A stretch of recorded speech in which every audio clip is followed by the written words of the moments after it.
Welcome to the Writer's Hour, where we have creative conversations with up-and-coming authors on their latest books.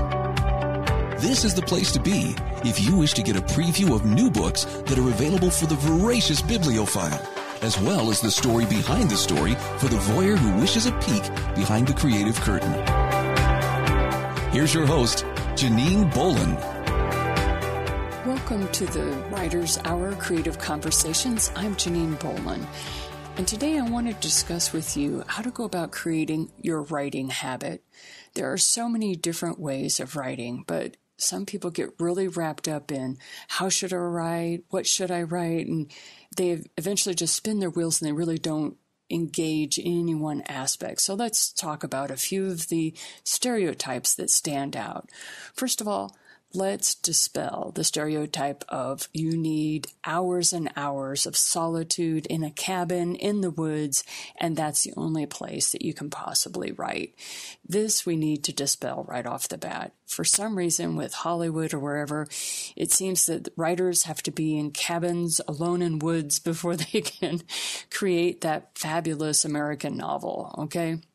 I just wanted to let you know that I have written so many books in absolute chaos as far as my life is concerned, where I was only having anywhere from 20 to 30 minutes at a time that I could write, and I was able to get whole books done even with that process.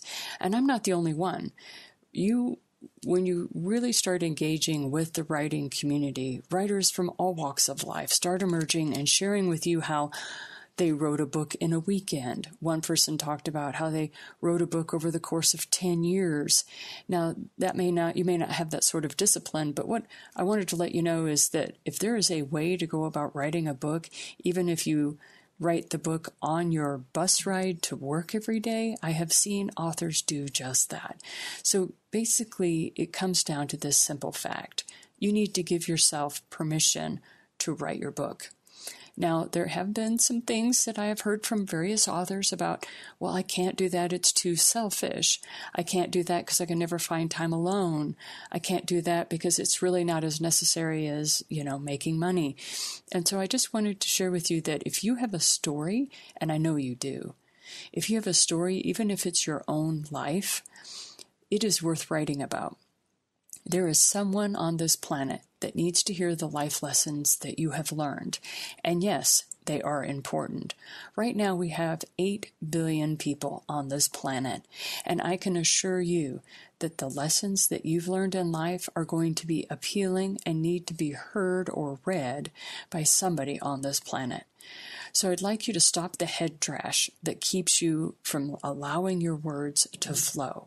Okay, so let's talk about this habit of writing. When is the best time to write? Are you an early bird, a night owl, or are you both? I just wanted to let you know that the best way to start writing is to just do that. Set up a schedule for yourself and work within your own biorhythms. I like to say play with your own biorhythms, meaning I'm an early bird. I get up anywhere from 3 to 4:30 a.m. and I write until my job starts at 6:30 in the morning. So at 6:30, that's when I start work, and so I write a couple hours before that. There are some people that I talk to on Facebook at 3:30 in the morning who are just getting ready to go to bed. I'm waking up and I'll say hi to those writers. So I encourage you to, whatever your schedule is, take time to write, and you don't need hours and hours. Start with only 20 minutes. Take the first 20 minutes and just write. And a lot of times that writing is going to be absolute garbage. Don't worry about it. You may even say things like, Janine, I'm staring at the blank page. I don't even know where to begin. And I'm like, start with stream of consciousness writing. This was a trick I learned from Stephen King. I was able to have an opportunity to not chat with him personally, but listen to him chat to other writers. And what was fascinating at that particular symposium was he talked about sometimes he just writes on the page whatever's going through his head, which is a grocery list or whatever. Sometimes I have absolutely no idea what to write when I come to to the white page on my desktop, and I'll just start writing, Mary has a little lamb, her fleece is white as snow, everywhere that Mary went, the lamb was sure to go, and then I just write from there. This is stupid, I have nothing to write today, I don't know why I'm sitting here.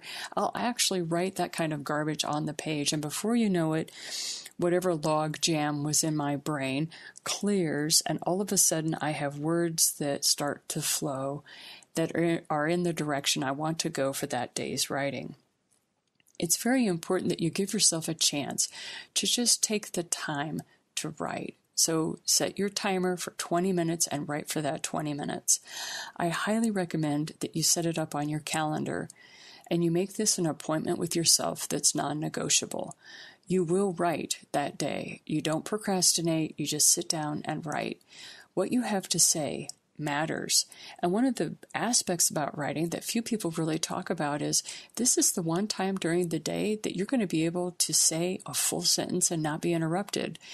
As a mother of 4 young children, when I was first learning my habit of writing, it was fascinating to me how much joy I got from it because I could get a complete thought out.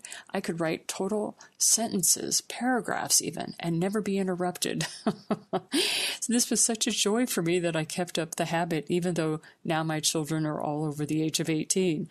So when you're first starting on your writing habit, realize there's going to be so many positive aspects, but they're solitary joys. And that is, writing is a solitary business, but that doesn't mean that you are physically in solitude. You may be surrounded by a busload of people as you're sitting there working on an adventure story on your laptop. It doesn't matter what you're writing on or how you're writing. What is important is the act itself. It is a form of self-expression that brings with it its own pleasure, its own joys, its own frustrations. So I recommend that you find a writing group. Why? Because it's helpful to have a buddy, somebody you can hold yourself accountable to, and that you meet with them once every 2 weeks, once a week. You decide the pacing, but find yourself a buddy so that they're there so that they can help you when you are struggling. Let them know when you're struggling, and they'll be there to assist you with that. It also is wonderful to have a writing group so that you can phone a friend or get on a Zoom call and just discuss what you're struggling with, and they can help you get through whatever writing block you may have at the time. I know some people say they never have a writer's block, and I'm like, touche, can you join my writing group? Because we'd love to have somebody like you in our group. But I encourage you to find a writing group of some kind. Meetup is a fantastic place. There are several groups on Facebook. And I also have my own writers group. If you go to my website, JanineBolon.com/book a year. I have a writers group where we have a goal of writing a single book every year. And we have several of our authors on that path. Several of our authors are just learning the habit of writing, and they meet with us, and we encourage them and move them along and let them know they're on the right path. We meet twice a month. And so if you're interested in joining us, go to my website, JanineBolon.com/book a year. And we would love to have you with us. So this is Janine Bolon with the Writer's Hour Creative Conversation, hoping that you will create for yourself a writing habit as a form of self-expression that actually will serve the greater good, the greater community that you're a part of, because I know that there's somebody on this planet that is really interested in hearing your life story. Have a great day, and we'll see you soon. Thank you for listening to the Writer's Hour. To hear more about the creative conversations that Janine Bolon is sharing with her listeners, please visit JanineBolon.com/guest.